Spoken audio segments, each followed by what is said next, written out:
this movement right here, try to get your heels to sort of spin out a bit and just to stretch the top of the foot. So I have to give myself a little pressure.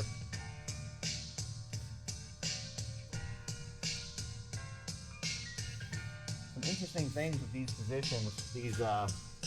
These were shown to me by the Goda guys. These positions of trying to, like, you know, I guess the Seiza position, trying to get back into here and really trying to get the quads to open up.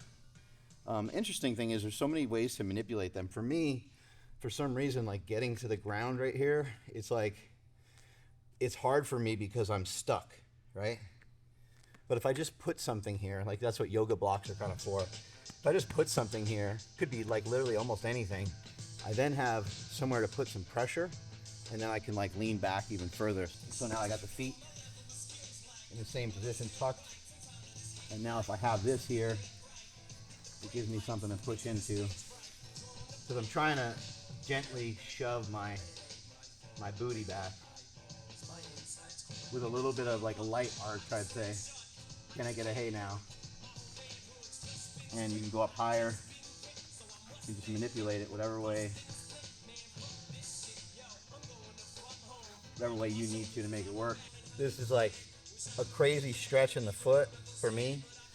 And I don't think people talk about this that much. I know, you know, Graham Tuttle and Nsimba Inyang, they both talk about, they have foot programs and stuff like that. And that's awesome, but I think more people should be talking about this position of the foot, really getting this foot to stretch. There are some people out there that are big fans of the big toe that talk about this kind of stuff a lot.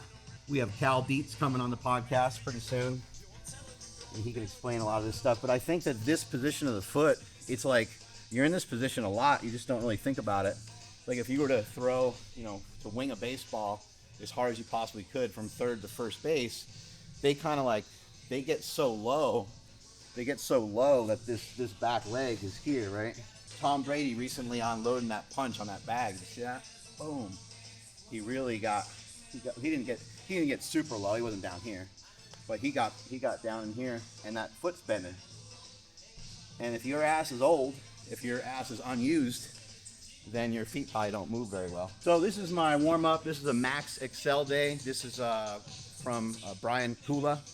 Coach Kula has given me a full-on workout, and I'm going through each thing one by one here today. Some of it's just like, hey, you know, we're going to do something hard, so don't get effed up, so take your time to warm up.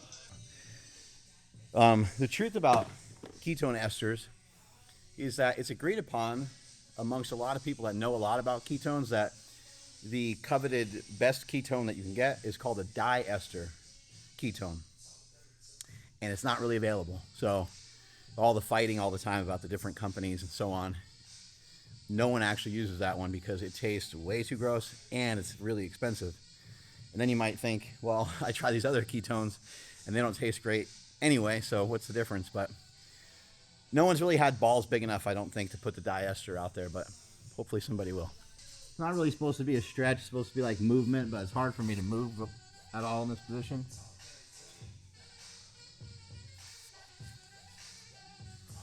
Kind of look at this as like more like a starette movement. I probably should do it with a band distraction, probably works better. But I'll do it this way for today. So because it's pre-workout, before the workout, we're not really doing a lot of static. But we still are trying to get shit to open up.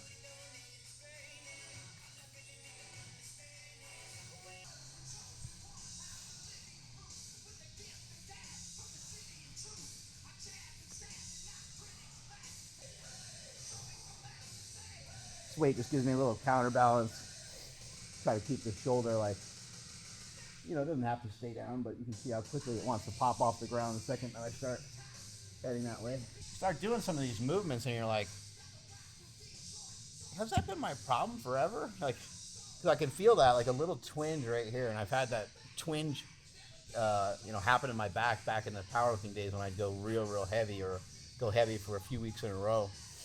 And then you're like, is that like a limiting factor like the whole time?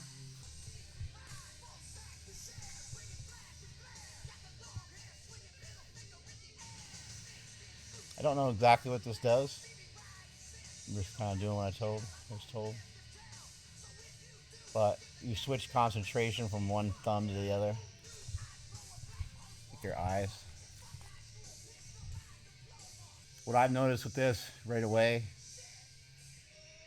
is just a calming effect.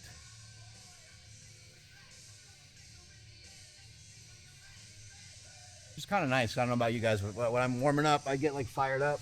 I start getting excited about the workout, and it's nice to have aggression, and it's nice to be like fired up. But it's also even better to, in my opinion, have like a controlled, focused aggression.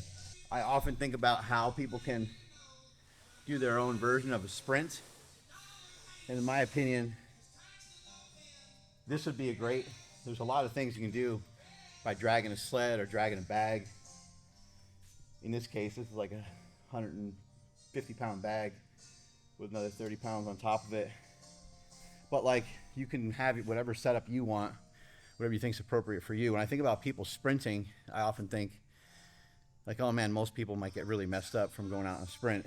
But if you just try to think like, what is a sprint? It's you just doing something as hard as you can. So if you were to take like a med ball and just twist and just chuck it as far as you can, again, your ability to get hurt can be pretty high if you can move with any sort of decent speed, or if the speed is just high for what you're used to. So something like this comes to mind because this is only going to move so fast when the weight's appropriate.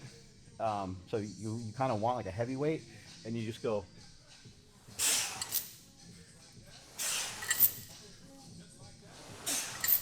for like 3 reps. And that'd be your version of some sprinting. And then maybe for the day you do 4 or 5 repeats of that, and just see how it feels. And maybe over time you build up.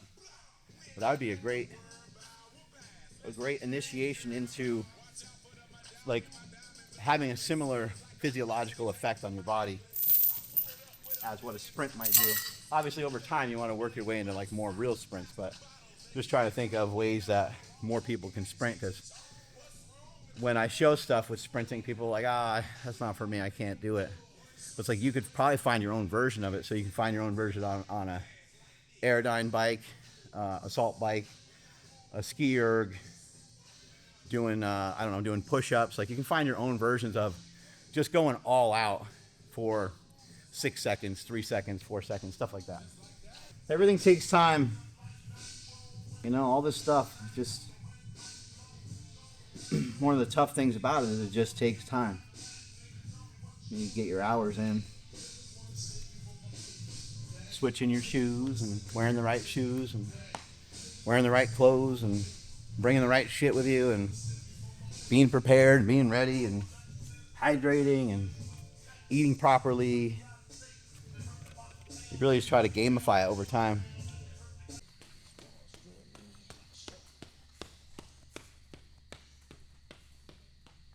Each one of these progressively gets a little more difficult, or just like add a twist to it. So the first ones were just short and easy. These are like little prime time deals. That last one was a little bit more. This next one I'm going to do for length. I'm going to try to cover a lot of distance with it. Then after that I'll do them for speed, and so on. One thing I noticed with like great sprinters is they look like they're being pulled by their knees. Like, it looks like some sort of energy's coming from somewhere else, pulling them from their where their knees are.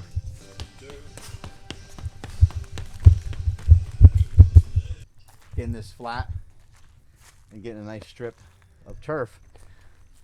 And now I was going to maybe L-shape it so that it goes all the way the other way.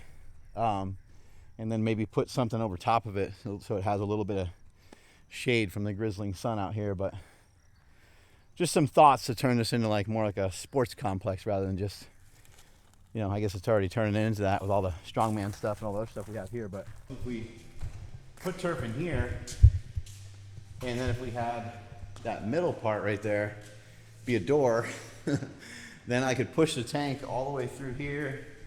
And if I wanted to extend outside even a little bit, and end up right there. Doesn't seem like much, but getting a little extra footage, it's great. And then the same thing would be over here, but this already has a garage door, which is sick. So there's already a garage door right here. So if that turf extended all the way to this other side, then you could pop that up and go right out there and do all kinds of stuff.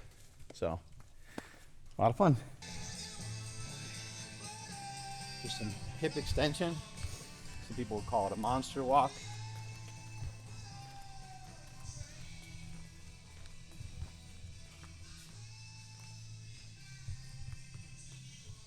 You can even do these back this way.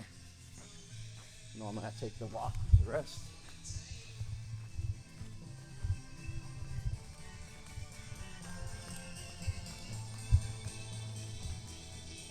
Really just trying to activate and warm up some of the musculature.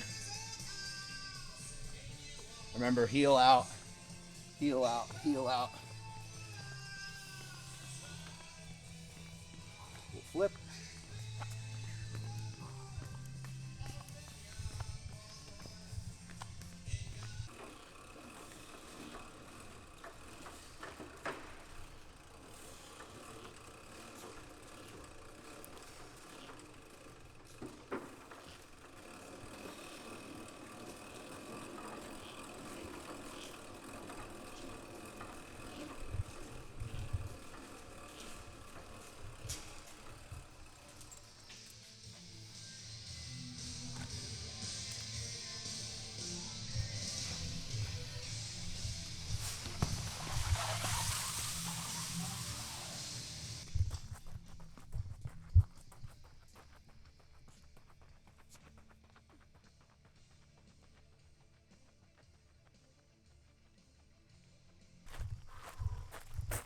Triple jump, triple broad jump.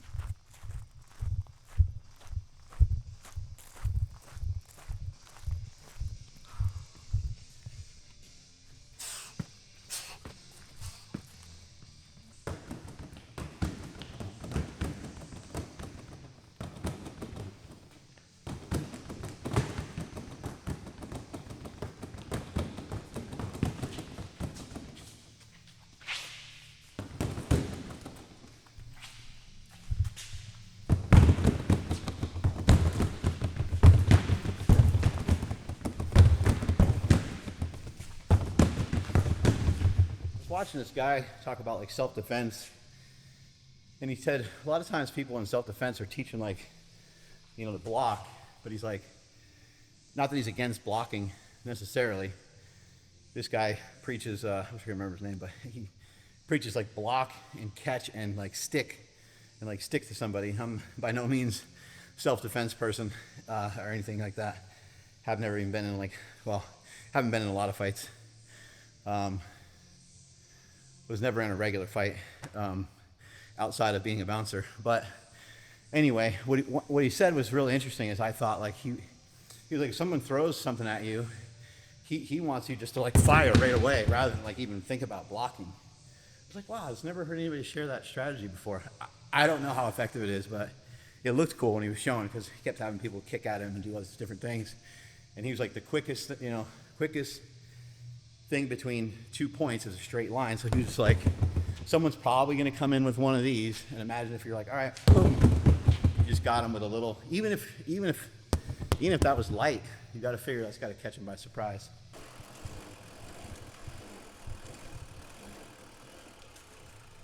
I say, you know, do your best to follow instruction when you're doing certain drills and certain things.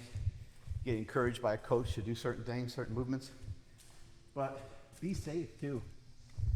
So I had to turn that down to 2 because I was slipping, you know, and what good is it going to do me if I'm trying to do what the coach says, but then I hurt myself? No point in that, right? So. Go!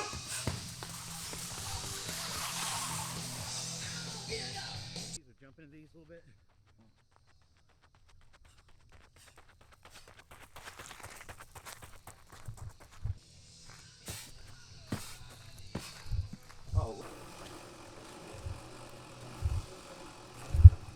Warm-up work right now to me feels like work, but it will only be warm-up work after I do it for maybe 3 weeks will feel like nothing.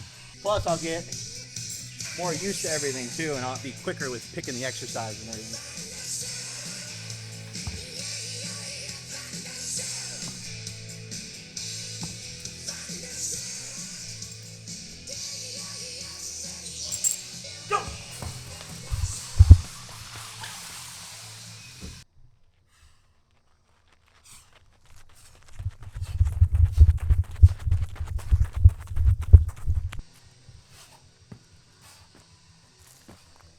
Kula Z program. If I come in here, Uberzadi has their own program. They do a bunch of different things off of there. Oh, that's a 360 program. That's kind of cool. The 360 stuff is like you get on the treadmill, you go you do 6 and 6, like you do 6 left, 6 right, and you go back and forth. 6 forward is probably just, you know, going forward, but you go left, and I think you even go, maybe you can go backwards, but anyway, you just shuffle, you know, you do shuffle slides and all that kind of stuff. From here, I can use my profile.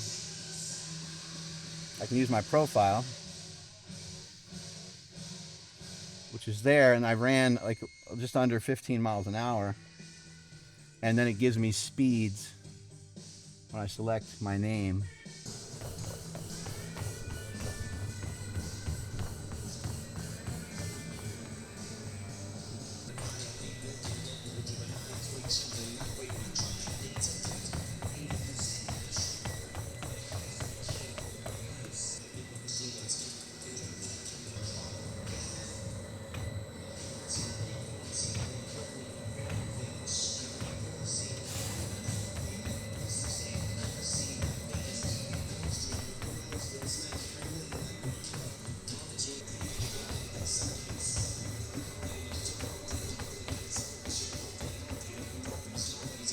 Crazy jump. It goes from 8 miles an hour to 9 miles an hour, but goes up 10 on the incline.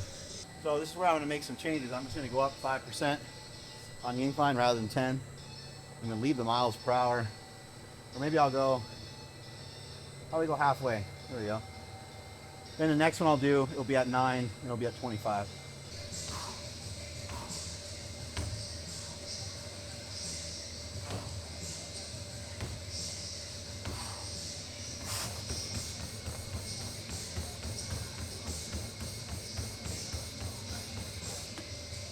Set number 2. Oh, I made a critical error. It says holds. So I'm supposed to be holding on to this. That's why it jumped 10. Stay on top of your hydration. Stay way out in front of it. It's not just liquid. You need water, but you also need electrolytes. Salt, magnesium, potassium, so on. Get your coconut water in or whatever. Buy my hydration that I sell on my website. Whatever way you need to do to get it in, but make sure you're not just hydrating with just water, because water tends to deplete you because it depletes you of the electrolytes. So you need the combo so it sticks and stays in your muscle cells and so on. All right, here we go. So I'm going to hold.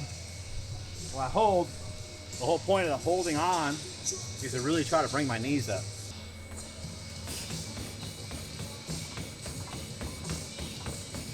Some people are asking some questions about getting down in weight, and I did dive down to that 200, but I've been a little bit more than that, 205, 207, 206 this morning, and everything's feeling good. Energy levels are good, strength feels good.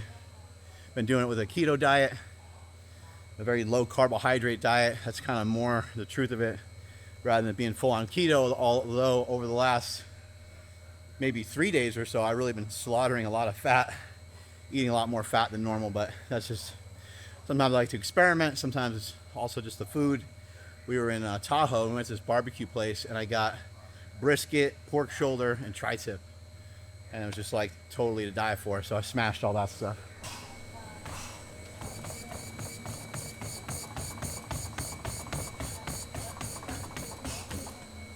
I'm pretty sure this is the leanest I've ever been, and the leanest I've ever been able to sustain. So pretty happy with that.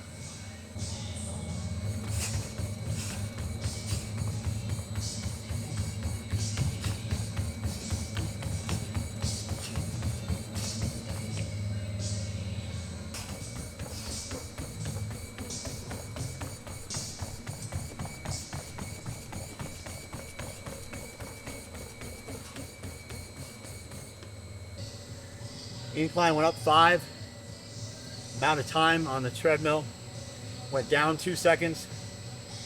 I was supposed to keep the speed, but I dropped it a little bit. Probably, I'll trust my gut. One full mile per hour would be good. The fan at this stage of the game maybe help me not lose as much salt. But I like getting warm. So I don't really love having the fan on all the time.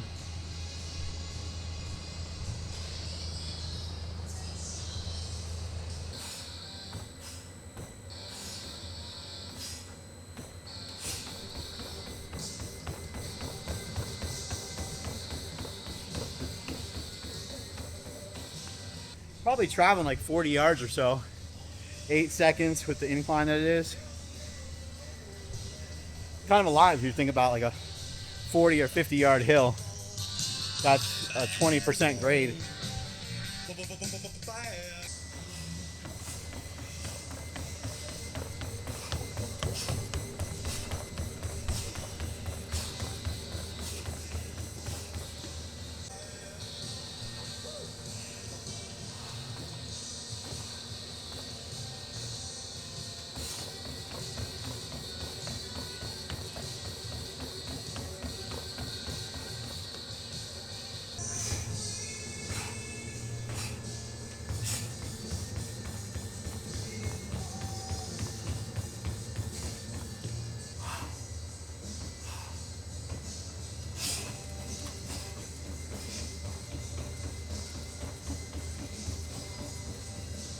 Supposed to be at 9 miles an hour, at 25.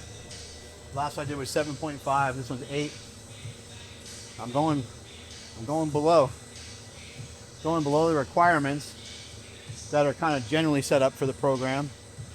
And I'm also going below the program that's set up for me, which has me going actually a little slower on the top end one here, which is kind of cool. But anyway, usually it's a little faster. So I shut that off so I can be safe, or as safe as I can be. Look, you're not ever going to be totally safe when you're doing this stuff, right? We can't totally coddle everything, but can we take things down a notch? I think we can take things down a notch, like a lot of notches, and still get way better. So that jiu-jitsu class that you're on your way to, or the workout, or the boxing gym you're going to, or whatever, can you get better without feeling like you're going to die every time you leave? I would say yes. It's been my experience, yes. I started lifting when I was 12. And the amount of times I really redlined with a workout is pretty low. Like, I could think of like German volume training, the 10 sets of 10. I can think of inch on the arms in one day. I can think of some of the workouts over the years where, yeah, I went a little far. I mean, there's also torn muscles and stuff that just kind of sneak up on you. But it's because you didn't I didn't slow down. You know, so then you end up tearing something because you're like, something in here is a little, I'll throw on another bench workout. So if anything, it's probably more to your detriment than it is to being positive. People don't like to hear that message, but that's the truth of it. You do have to work hard, but the hard work of it all is being consistent and being constant and constantly being a savage and constantly having your mind right. And to focus in on what it is that you need to do. Not anything extra and not anything less. It's a very difficult thing to master. But it is mastery, and it takes a lot of time. Here we go, another set.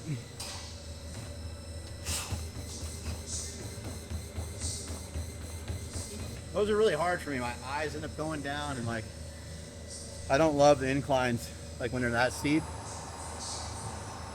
I think they make me sloppier with my running, but it's what's programmed in there for now.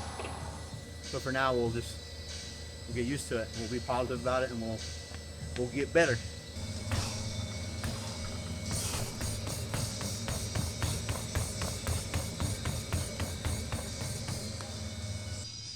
padded even in here.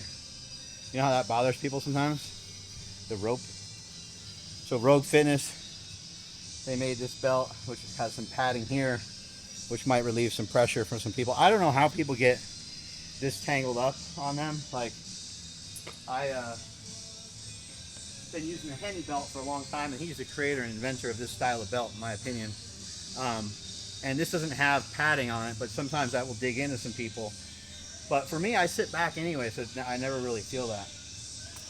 But anyway, it's nice that someone, you know, made another option. And then this is going to be for the Rogue Rhino belt squat that we're setting up.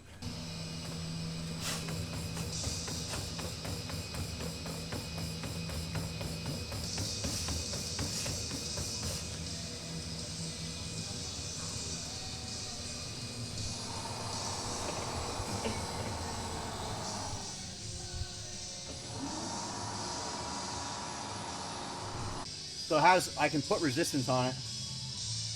He doesn't say to put any resistance on it. But anyway, because it's on an incline and because there's no resistance, the thing just starts fucking humming. So I could probably get it going really fast to the point where I can probably totally kill myself on it. So that's not the point. We'll just rev it up and see where I can get it to. I'll basically just do it like a pussy since it's my first time messing with it.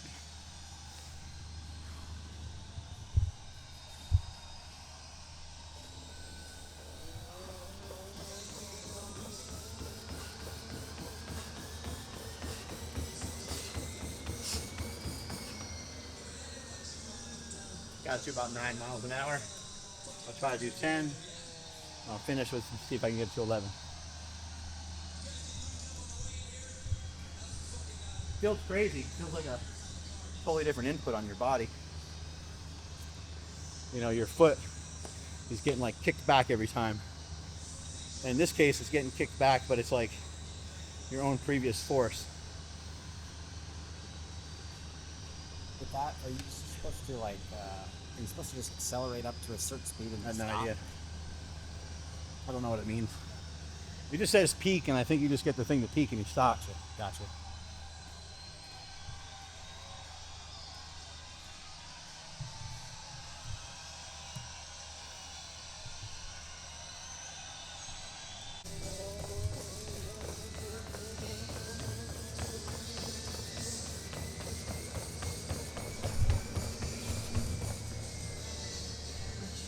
Yeah, it's weird. You can't jog on it because it just ends up flying.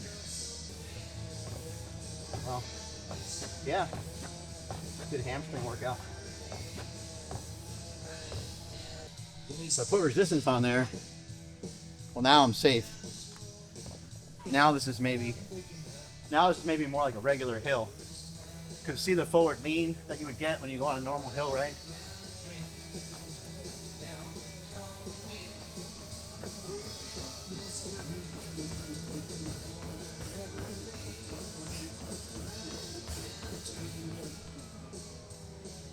That feels, for someone without experience, that feels way safer. On this one, I don't think you could really run because you can't really use your arms. Your arms have to be like on the treadmill when you got the resistance going. Like you need like something to push on.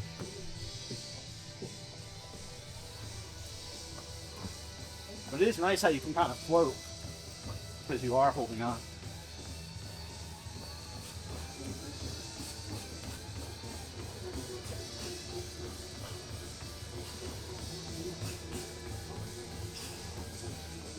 Yeah, I don't think I've ever been this lean before. I got rid of almost all the chub that was back here. It's almost completely gone. I think, like in terms of like physique, I'm not looking for anything more than this. I feel great. So I'm abandoning most bodybuilding stuff, mostly out of the program, maybe a little for shoulders here and there, but I got to think about the cost of it is like, bodybuilding exercise is very expensive.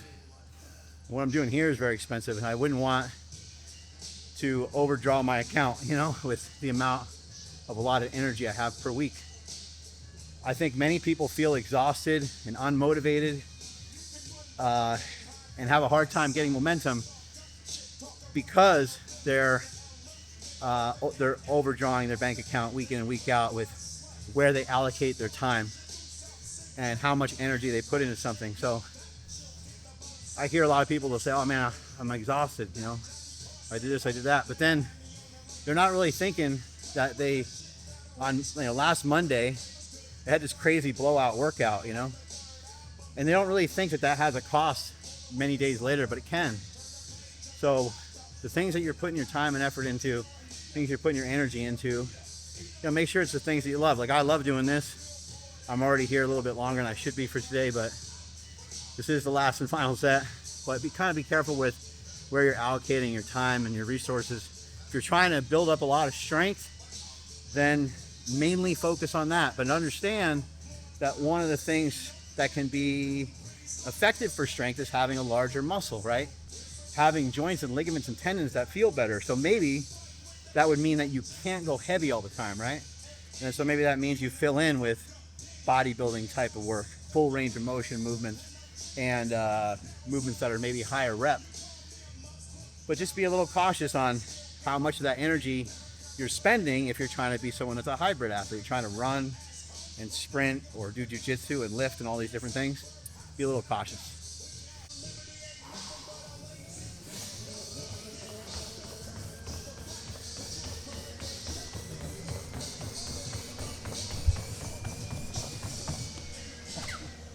I couldn't quite get it to 10.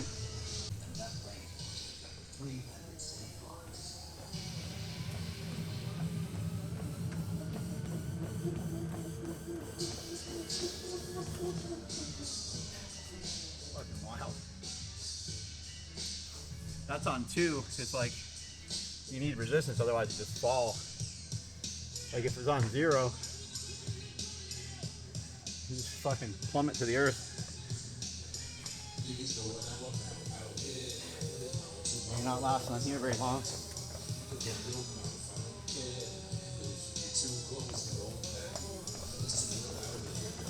Like you're Bo Jackson climbing the wall. Fucking A.